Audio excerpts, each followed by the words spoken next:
un slime al revés, a ver si funciona poniendo todos los ingredientes al revés. Y bueno, vamos a comenzar. Vamos a necesitar... Primero vamos a poner brillantina. Yo voy a poner toda la brillantina. Y voy a poner un poquito de toda la soda. Sí.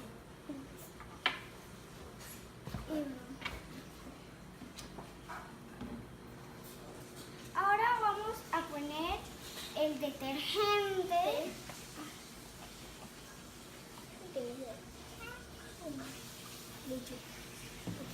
Porque como vamos a...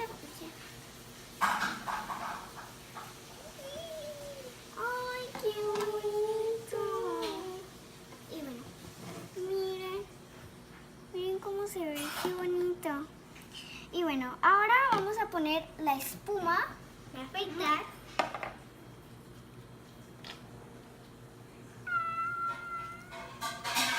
Ay. Uy. Ahora vamos a poner unas goticas de colorante. Yo le voy a hacer de pintura neón.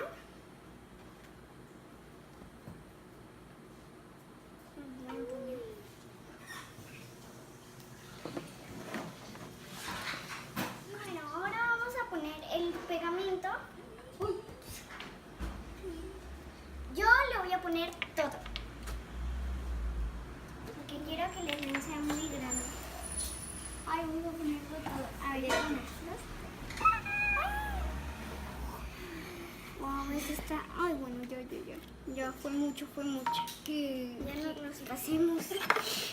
Y bueno, ahora vamos a mezclar. Ay, qué bonito. Vamos a ponerle más detergente.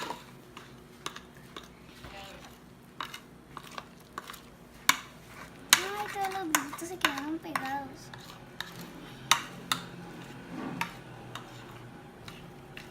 Sí, seguimos mezclando. Y ya estamos mezclando y ya está saliendo el slime.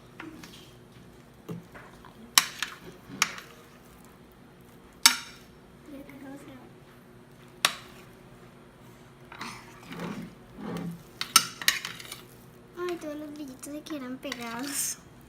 Pero ahorita le ponemos uno acá.